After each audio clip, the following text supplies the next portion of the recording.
In the early years of World War II, few fighters shaped the air war more than the Bf-109. Fast, compact, and built around pure combat efficiency, it became one of the most important fighter aircraft of the conflict. Behind that machine was Willy Messerschmitt, the engineer whose design philosophy turned a lightweight airframe and a tightly optimized wing into one of the war's most influential weapons in the sky. What made Messerschmitt important was not simply that he helped create a successful aircraft. The Bf-109 represented a very specific way of thinking about fighter design. Instead of building a larger and more forgiving machine, he pushed toward a compact structure with low weight, strong climb performance, and aerodynamic efficiency, concentrated into a narrow and highly purposeful layout. That approach gave the aircraft clear advantages during a period when fighter combat was changing quickly. By the late 1930s, air forces no longer needed aircraft that merely performed well on paper.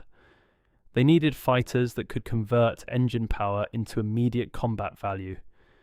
Messerschmitt understood that better than many of his rivals. The Bf-109 was designed to gain altitude quickly, reach combat speed efficiently, and remain dangerous in the vertical fight, where energy and position often mattered more than graceful handling. That logic shaped the aircraft's wing as much as any other part of the design. The Bf-109's wing was not built to impress with size or broad stability. It was built to support a compact fighter that sacrificed comfort for performance. Its relatively small wing area reduced drag and helped preserve speed, but it also increased demands on the pilot and created handling penalties, especially at lower speeds and during takeoff or landing. Messerschmitt accepted those trade-offs because his design philosophy was centered on combat advantage, not ease of use. He believed that a fighter should be judged first by what it could do in battle, not by how forgiving it felt in training or on rough airfields. That decision made the Bf-109 effective, but it also made it demanding.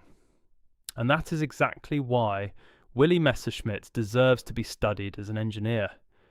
He was not simply designing an aircraft, he was defining a hard-edged philosophy of fighter performance that would shape one of the most important combat machines of the early war. The real significance of Messerschmitt lies in that philosophy. The Bf-109 became famous because it fought across Europe, North Africa, and the Eastern Front. But its importance came from something deeper than wide deployment. It reflected an engineer who understood that modern fighter design was becoming a matter of disciplined compromise. Every gain in speed, climb, or aerodynamic efficiency came with a cost somewhere else. Messerschmitt chose to accept those costs if they produced a stronger combat machine. That is why the Bf-109 was never just a successful fighter. It was the clearest expression of an engineer willing to build around concentrated performance, even when that meant a narrower margin for error. The question is not simply why the Bf-109 became famous. The real question is how Willy Messerschmitt used compact design and wing efficiency to make that aircraft so effective in the first place. To understand why Willy Messerschmitt mattered, you have to look at how the Bf-109 translated design priorities into real combat behaviour. Its reputation was not built on comfort, broad stability, or pilot friendliness.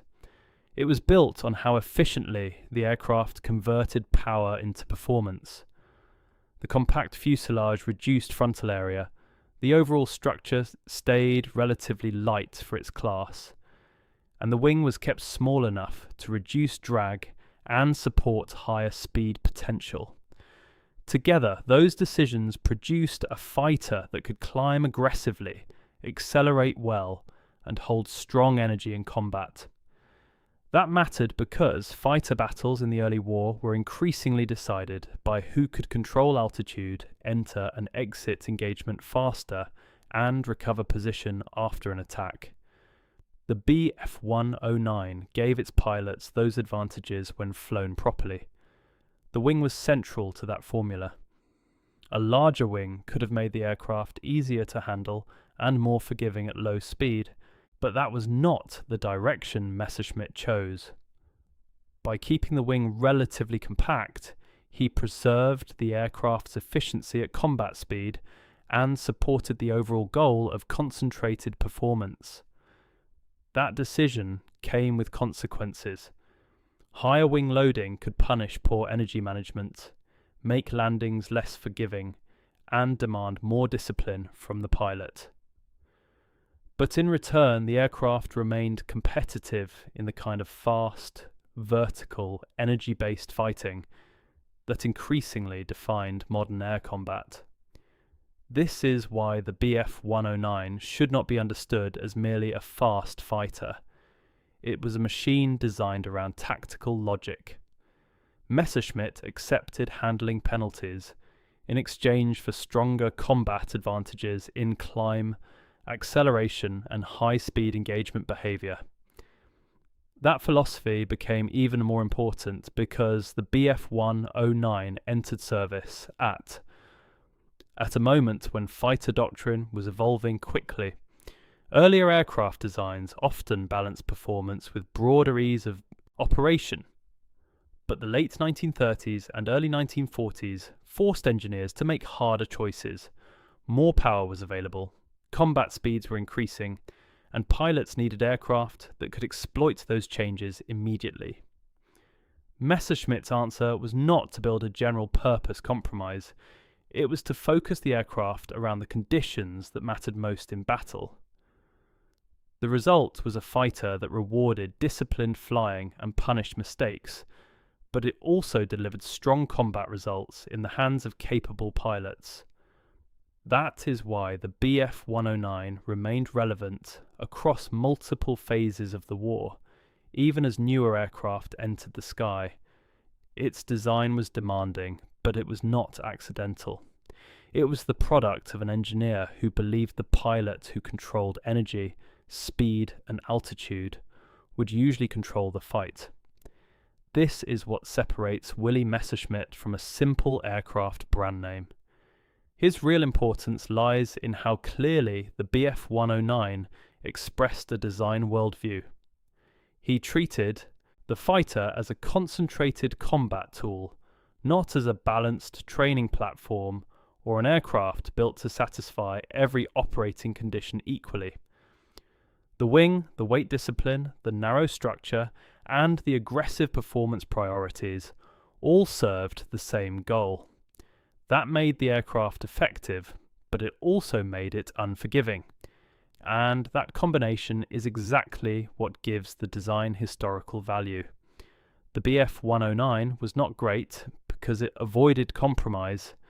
It mattered because Messerschmitt made those compromises deliberately and aligned them toward combat performance.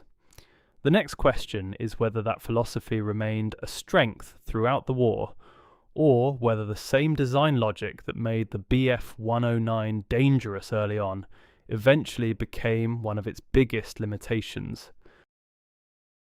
The longer the war continued, the more Willy Messerschmitt's design philosophy faced pressure from changing realities. The Bf-109 had entered the conflict as a highly efficient fighter, built for an era when compact size, strong climb, and concentrated performance could deliver immediate tactical advantages. But as the war expanded, those same strengths were forced to carry heavier demands. Engines became more powerful, armament increased, missions changed, and opponents improved. A fighter built around tight margins and disciplined trade-offs now had to absorb more weight, more complexity, and more operational strain than its original concept had been designed for. This is where Messerschmitt's engineering becomes especially interesting. The Bf-109 remained dangerous and relevant for much of the war, but its later evolution also revealed the limits of a design pushed close to its original boundaries. That does not weaken his legacy. It actually defines it more clearly. Messerschmitt was one of the engineers who understood earlier than many others that modern fighter effectiveness would increasingly come from concentrated aerodynamic efficiency rather than simply building larger or more comfortable aircraft. The Bf-109 proved that idea in practice. Its small, efficient wing and lightweight structure helped create an aircraft that could dominate in the early phases of the war, when flown within the logic it was built for, even when later variants became harder to manage and more constrained by the demands of modernization. The aircraft still carried the core of the same original philosophy.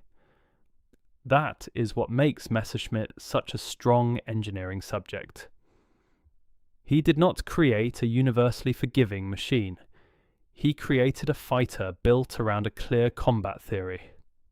And that theory worked. His influence also matters because the Bf-109 was not just another successful wartime aircraft. It became one of the central reference points in the history of fighter design.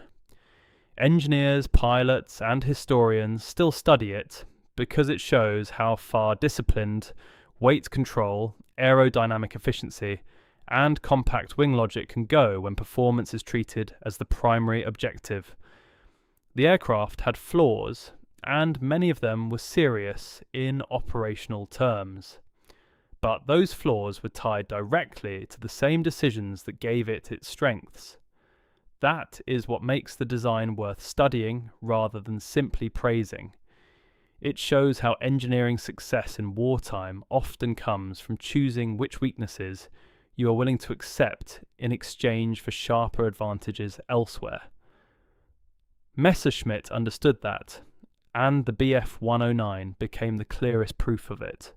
That is why Willy Messerschmitt deserves to be remembered as more than the name on a famous aircraft.